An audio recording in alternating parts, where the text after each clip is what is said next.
todos amigos y amigas de YouTube, mi nombre es Alexis, y qué gusto volverlos a ver a todos. Ya saben apoyarnos con su suscripción. Ok mi gente, para el día de hoy les traigo el sexto capítulo de dioses, divinidades y criaturas lovecraftianas, criaturas no divinas. Haremos un diccionario con todas las criaturas, bestias, monstruos y aberraciones, mejor dicho todos los seres no divinos de este maravilloso mundo lovecraftiano. Como dije anteriormente, suscríbanse para que no se pierdan esta saga de videos. Alguna duda o sugerencia comenten, y si les gustó el video denle me gusta y compártanlo. Ok, dejando todo claro, comenzamos.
Los Adumbrali son unos seres introducidos por Roberta Lowndes en el relato El Abismo.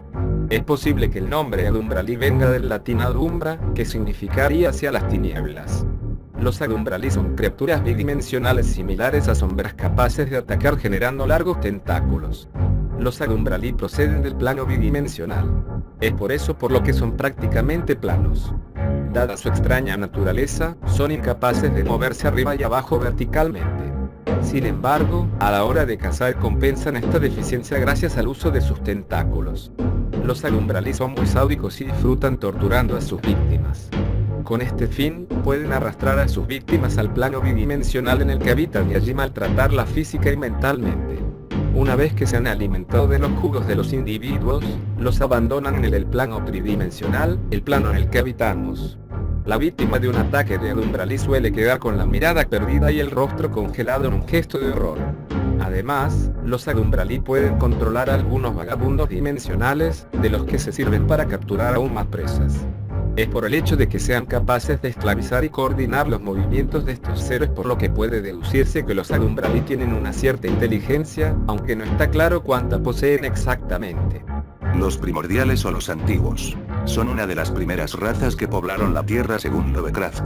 Se encuentran presentes en la mayoría de los relatos del ciclo de aventuras oníricas y protagonizan el relato en las montañas de la locura. Mide 6 pies de longitud, y 3 pies y 5 décimos de diámetro central y disminuye hasta 1 pie en cada extremo. Parece un barril con 5 camellones en lugar de duelas. Roturas laterales, como tallos a mitad de los camellones. En los surcos llamativas excrescencias. Crestas o alas que se despliegan como abanicos, que llegan a 7 pies al estar extendidas. Pues bien, los antiguos se caracterizan, aparte de por todo esto, por tener una cabeza que, vista desde arriba, se asemeja a una estrella de mar con un ojo en cada prolongación. En ocasiones se representa con unas fauces en la parte superior de esta. Con respecto a su movilidad, se desplazan mediante 4 tentáculos ubicados en la base de su estructura, que complementan a otras prolongaciones que actúan como brazos. Su anatomía se asemeja por igual a las plantas y los animales. Se reproducen por esporas o bipartición y pueden descomponer materia para nutrirse, aunque prefieren comer carne. Son anfibios y poseen 5 lóbulos cerebrales. Cabe destacar sus costumbres funerarias. Los antiguos enterraban a sus difuntos en túmulos de forma estrellada. Esto tiene un perturbador parecido con las tradiciones funerarias humanas, que tal vez y de algún modo se inspiraron en las de estos seres. La principal fuente de información sobre esta especie es la novela corta En las montañas de la locura, un libro en el que ocupan un papel destacado junto con los Shoggoth. Parece ser que estos seres fueron la primera raza alienígena en colonizar la Tierra, aproximadamente en el período neoproterozoico. Destacaron por la construcción de monumentales ciudades, de las que hoy en día solo se conserva una, llamada Corona Mundi, que se encuentra perdida en las mesetas de la Antártida. Para este trabajo se sirvieron de sus sirvientes, los Shoggoth, a los que habían creado mediante ingeniería genética. Los antiguos vivirían una época dorada, caracterizada por su riqueza artística y arquitectónica, pero el progresivo desarrollo intelectual de los Shoggoths les llevó a rebelarse contra sus amos, iniciando cruentas guerras. Esto supuso el inicio de la decadencia de los antiguos, que culminaría con la invasión de los primigenios, dirigidos por el Gran Cthulhu. Las semillas estelares enviadas por Cthulhu aprovecharon el caos organizado por la rebelión Shoggoth para atacar y llevar al borde de la extinción a los antiguos. En esta carnicería también participaron los Migou, que acabaron con los que moraban en las tierras del norte. Los últimos avistamientos de antiguos se dieron durante una expedición a la Antártida organizada por la Universidad de Miskatonic, en la cual encontraron 14 seres de esta especie, a los que creían muertos pero que en su mayoría se encontraban en estado suspendido. Muchos perecieron cuando los viajeros les intentaron disecar, pero otros lograron escapar atacando y asesinando a varios expedicionarios. Pero tampoco sobrevivieron, pues un Shoggoth que aguardaba oculto en las ruinas de la ciudad les devoró. Las arañas de Leng son unos monstruos al servicio de Atlatl-Nacha que poblaron la versión onírica de la meseta de Leng. Había escenas de antiguas batallas, donde los habitantes medio humanos de Leng combatían contra las hinchadas arañas púrpura de los valles vecinos. Apenas existen descripciones sobre esta especie, pero parece ser que simplemente son arañas comunes de un tamaño desproporcionado. De hecho, sus crías miden como un pony adulto.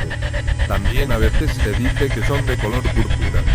Cuando encuentran un lugar que les satisface, lo llenan de telarañas y se instalan en él de forma permanente. Son muy territoriales y solitarias. Si otra criatura se acerca demasiado a su territorio, incluso aunque sea de su misma especie, es atacada y devorada de inmediato. Su actitud caníbal hace especular sobre si intentan devorar a sus crías una vez que nacen. De ser esto cierto, explicaría el escaso crecimiento natural del número de integrantes de la especie. Las arañas de Leng fueron las primeras pobladoras del Leng onírico. Eran consideradas hijas de Atlatl-Nacha, pero esto no intimidó a los hombres de Leng, que iniciaron una guerra contra ellas para expulsarlas y evitar que pudieran ser una amenaza para sus ciudades. Tras una larga guerra, los hombres de Leng se impusieron y las arañas quedaron al borde de la extinción.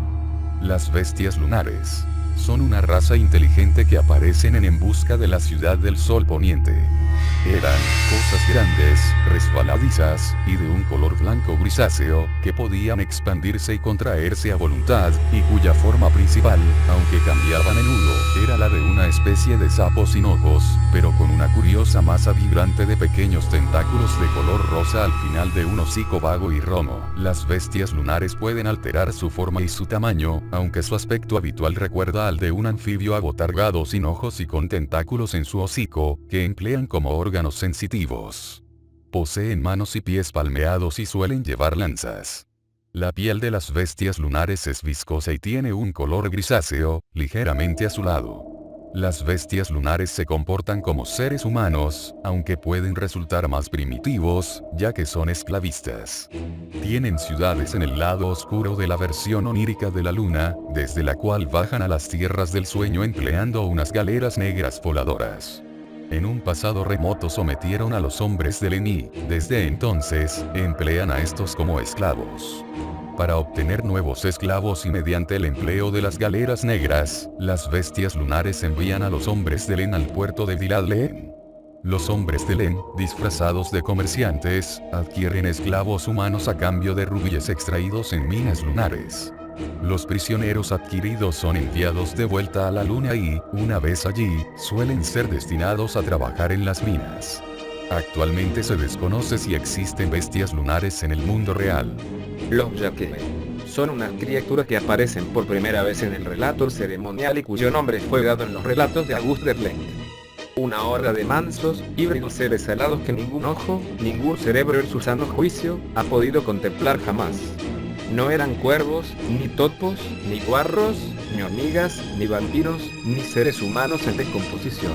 Eran algo que no consigo, y no debo, recordar. Daban saltos blandos y torpes, impulsándose a medias con sus pies palmeados y a medias con sus alas membranosas. Y cuando llegaron hasta la muchedumbre de celebrantes, las figuras encapuchadas se agarraron a ellos, montaron horcajadas, y se alejaron cabalgando. A pesar de ser vagamente descritas, se sabe que su aspecto es el de unas criaturas grandes, de alas membranosas y pies palmeados. Suelen ser representados con algunos rasgos que recuerdan a los de los insectos. Los yaqués son unas criaturas de cerca de 3 metros, capaces de volar transportando un jinete y que pueden desplazarse flotando a voluntad por el espacio y moviéndose a velocidad luz. Según algunos, esto es posible gracias a un órgano llamado UNE, que les protege de las temperaturas extremas y les permite alterar ligeramente el campo magnético a su alrededor, facilitándoles el movimiento en medio del vacío. Los yaqués no necesitan respirar, y no aparecen por la tierra a no ser que sean convocados por hechiceros o llamados por su amo, Astur. Aún así, existe la posibilidad de que bajen a cualquier planeta si necesitan cazar para alimentarse. Los yaqués se organizan en manadas y todos ellos responden ante Astur, que actúa como su señor y patriarca. También pueden someterse a algunos magos que les invoquen y actuar como sus monturas. Los yaqués son, en definitiva, unos seres que nacieron para ser esclavos. Los colores surgidos del espacio. Son unos virus planetarios presentes en la mitología lovecraftiana. Uno de ellos aparece en el relato El color surgido del espacio. El extraño color de la hierba fétida era muy parecido al de las insólitas bandas de luz que reveló el fragmento del meteoro en el espectroscopio de la universidad, y al del glóbulo que encontraran en el interior de la piedra. Los colores surgidos del espacio se manifiestan como cuerpos insustanciales compuestos de un color indescriptible, que se propaga por los organismos a los que contamina. Los colores surgidos del espacio son un tipo de virus capaces de sobrevivir incluso en las difíciles condiciones del espacio. Se propagan por el cosmos introduciéndose en meteoritos que, al colisionar en un planeta, liberan al virus. Cuando esto ocurre, dicho organismo patógeno se sitúa en un punto estratégico y desde allí comienza a drenar toda la energía vital del entorno. Se sabe que un organismo está siendo afectado por el virus si este comienza a mostrar en su cuerpo marcas del mismo color que la entidad. Una vez que ha absorbido suficiente energía, el color surgido del espacio abandona el planeta despegando hacia el cielo. Los terrenos contaminados por este ser no vuelven a ser fértiles, ya que, una vez que son totalmente drenados, toda la materia que hay en ellos se pudre, incluida la inerte, como las piedras. Un color surgido del espacio atacó la granja de la Undarner, situada en el llamado Erial Maldito, que a su vez se encuentra cerca de Arkham. La criatura llegó en un meteorito y se introdujo en un pozo. Desde allí intoxicó a toda la vegetación, y llegó a causar la muerte de los ocupantes de la granja. Cuando el ser se fue, el lugar fue inundado para construir un embalse. Cosa del espejo. Esta gelatinosa criatura se manifiesta a través del espejo de Nitocris a partir de medianoche si este no ha sido cubierto con un paño negro. Puede recrear las caras de aquellos que ha absorbido. Usando esta treta, puede sorprender a potenciales víctimas el tiempo suficiente para atacar. Cuando esto ocurre, envuelve a la víctima con su propio cuerpo, llegando un momento en el que sus fluidos intestinales disuelven a su presa. Se cuenta que existe la rara posibilidad de escapar de este ataque usando conjuros y armas mágicas, pero el recuerdo que deja en sus víctimas del terrible encuentro es tan fuerte que su cordura queda dañada. El gusano que camina. Es un tipo de criatura que aparece en el relato El Ceremonial. Sin embargo, allí no se les da ningún nombre específico. La denominación que reciben proviene de los juegos de rol. Cuando en respuesta a mi llamada, se abrió la puerta con un chirrido quejumbroso, me estremecí de verdad, ya que no había oído pasos en el interior. Pero el susto pasó enseguida. El anciano que me atendió, vestido con traje de calle y en zapatillas, tenía un rostro afable que me ayudó a recuperar mi seguridad. Y aunque me dio a entender por señas que era mudo, escribió con su punzón, en una tablilla de cera que traía, una curiosa y antigua frase de bienvenida. Mi temor fue en aumento, porque cuanto más miraba el rostro suave de aquel anciano, más repugnante me parecía su suavidad. No pestañeaba, y su color era demasiado parecido al de la cera. Por último, llegué a la plena convicción de que aquello no era un rostro sino una máscara confeccionada con diabólica habilidad. Entonces sus flojas manos, curiosamente enguantadas, escribieron con pasmosa soltura en la tablilla. Yo caminaba junto a mis guías mudos, en medio de una muchedumbre silenciosa. Iba empujado por codos que se me antojaban de una blandura sobrenatural, estrujado por barrigas y pechos anormalmente pulposos, y no obstante seguía sin ver un rostro ni oír una voz. Al poco rato, el viejo echó hacia atrás su capucha y me mostró el parecido familiar de su rostro. Pero aquello me hizo estremecer, porque yo estaba convencido de que se trataba solamente de una diabólica máscara de cera. El viejo se volvió rápidamente y lo detuvo, de suerte que, con la rapidez del movimiento, se le desprendió la máscara que llevaba en el lugar correspondiente a la cabeza. Los gusanos que caminan son masas de gusanos que se camuflan tras máscaras de cera y ropajes humanos, sobre todo túnicas. Sin embargo, al tocar el cuerpo de uno, es posible percatarse de que es anormalmente blando, debido a su peculiar composición. Convertirse en un gusano que camina es una de las opciones que tienen los nigromantes para volverse inmortales. La transformación consiste en que el brujo conjure muchos gusanos para después permitir que la mente abandone el cuerpo para trasladarse a su nueva morada, que es esa masa de invertebrados. Al hacer esto, el espíritu del brujo pasa a dominar a todos esos gusanos a los que ha llamado, que constituirán su nuevo cuerpo. Los gusanos que caminan suelen estar vinculados al culto de Astur, Tulscha y Mordigian. Normalmente suelen limitarse a pasar desapercibidos entre los humanos, pero, cada cierto tiempo, se reúnen en rituales en los que conjuran a sus amos. Parece ser que el pueblo de Kingsport alberga una gran cantidad de estos seres. Eliminar a uno de estos seres es especialmente complicado, pues para hacerlo hay que eliminar a todos los gusanos que forman su cuerpo. Algo que hace que esto sea todavía más difícil es el hecho de que, en caso de que el número de invertebrados que le componen descienda dramáticamente, el brujo puede invocar más gusanos para que reemplacen a los caídos. La mejor manera de eliminar rápidamente a un gusano que camina es quemándolo vivo. El intruso. El intruso es un personaje que aparece en el relato homónimo. Es descrito como un solitario que habita en un ruinoso castillo abandonado en un bosque oscuro cuyos árboles son tan altos que impiden ver el cielo, a pesar de que a veces desea huir. Al verse sumido en la oscuridad del bosque decide volver, pues como diría Lovecraft, no hay miedo más antiguo e intenso que el miedo a lo desconocido. Nunca ha visto su rostro puesto que en el castillo no hay espejos, pero se imagina como los retratos juveniles de los libros. Sabe que es joven porque tiene pocos recuerdos. Nunca ha hablado con alguien, pero ha leído sobre la conversación en los libros, pero aún así no ha escuchado siquiera su propia voz. Al transcurrir el relato se llega a entender que este personaje es en realidad una horrorosa monstruosidad, posiblemente un ghoul en su forma clásica y no en la vista posteriormente, que fue encerrada en ese castillo porque los humanos aún no estaban preparados para conocerlo, porque no era más que un intruso en nuestra época, un intruso y solo eso.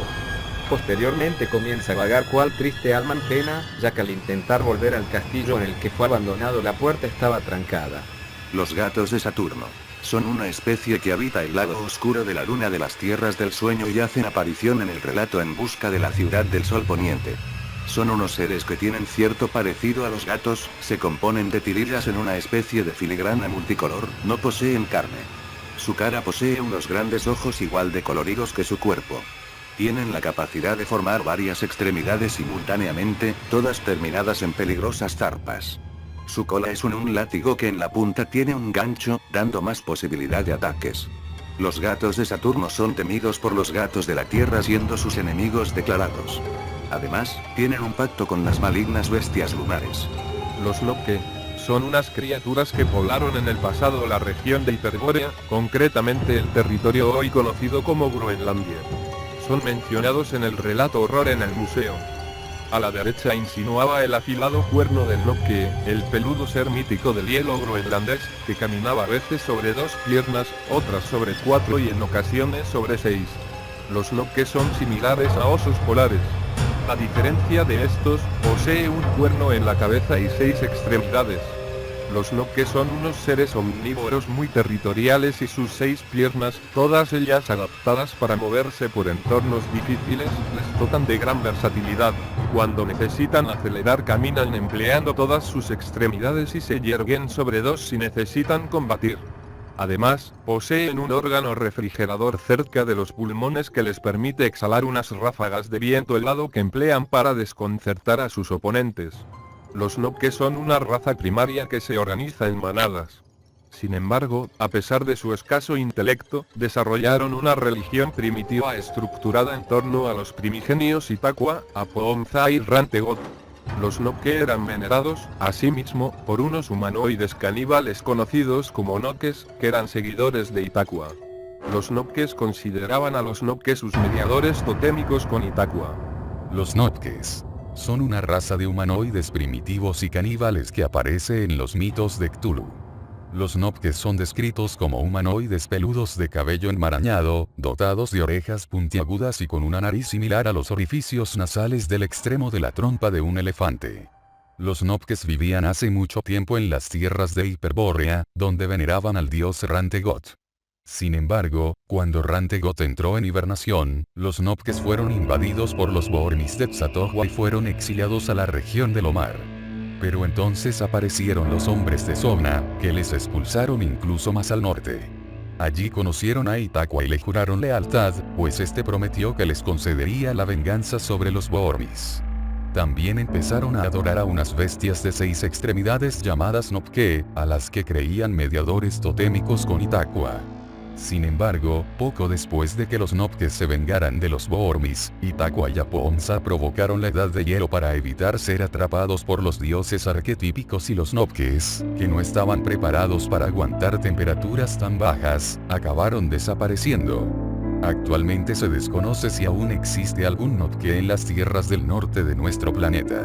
La gran raza de Gito-Gitianos es una especie extratemporal que aparece en relatos como la Hermandad Negra y en la Noche de los Tiempos. Los miembros de la gran raza eran inmensos conos rugosos de unos 3 metros de altura, con la cabeza y otros órganos dispuestos en los extremos de una serie de miembros distensibles, de unos 30 centímetros de grosor, que se extendían a partir de sus cimas. Hablaban chasqueando, arañando sus enormes zarpas o garras, articuladas al final de 2 de sus 4 miembros, y caminaban por la expansión y contracción de una capa viscosa situada en la parte inferior de sus bases, que a su vez tenían un diámetro de casi 3 metros. Este es el aspecto que, según los relatos de los mitos de Cthulhu, tuvo en el pasado la gran raza. Sin embargo, este aspecto varía, pues las mentes de la gran raza cambian constantemente de cuerpo con el fin de prolongar su existencia y recabar información. Dado que viajan constantemente en el tiempo, es complicado establecer una cronología sobre la gran raza. Sin embargo, intentaremos señalar estos hechos ordenadamente. Las mentes de la gran raza llegaron por primera vez a la Tierra hace 400 millones de años, intentando huir de la destrucción de su planeta y ocupando el cuerpo de unos seres con forma de conos rugosos que entonces habitaban en nuestro mundo. Ya libres de la amenaza que se cernía sobre ellos, comenzaron la construcción de inmensas ciudades. Pero entonces se toparon con unos nuevos enemigos, los pólipos volantes. Tras derrotar a los pólipos y sellarlos bajo tierra, se inició una época de inestabilidad, marcada por los conflictos internos.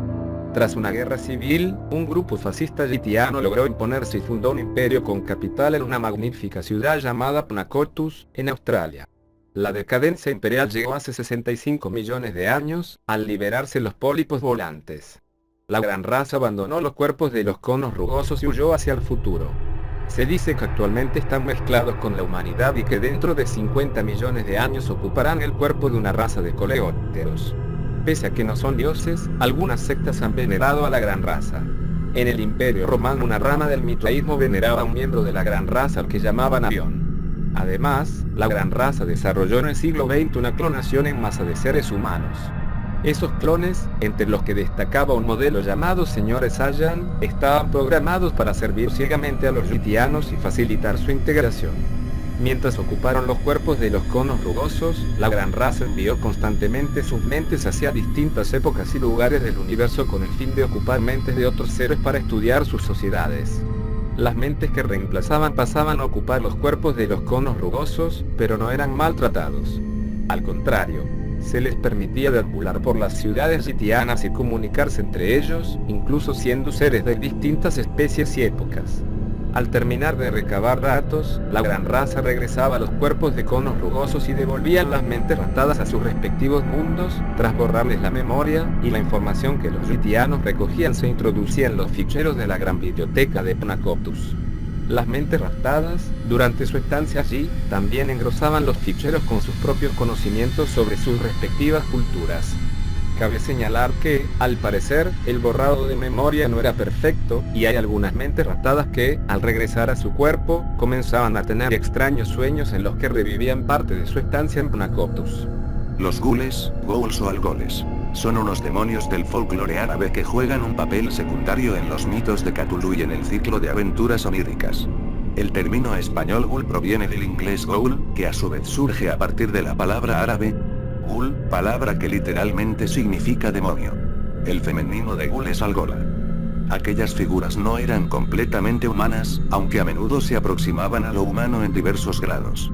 La mayoría de los cuerpos, toscamente bípedos, tenían un aire canino. Los ghouls son descritos como seres carnívoros y necrófagos de aspecto humanoide. Su cuerpo es escuálido y su rostro posee facciones caninas. Su piel es muy pálida y son fotosensibles, es decir, no soportan la luz. Los ghouls tienen un papel destacado en el modelo de Pigman. En busca de la ciudad del Sol Poniente, Randolph Carter recibe la ayuda de un grupo de ghouls que habitan en un cementerio de las zonas inferiores de las Tierras del Sueño. El líder de estos ghouls era Pigman. En El Dios de los Muertos de Clark Ashton Smith, los sacerdotes de Mordilgian son en realidad un grupo de ghouls. En Estirpe de la Cripta, también de Clark Ashton Smith, un ghoul tiene un papel destacado en la trama, aquí como antagonista principal.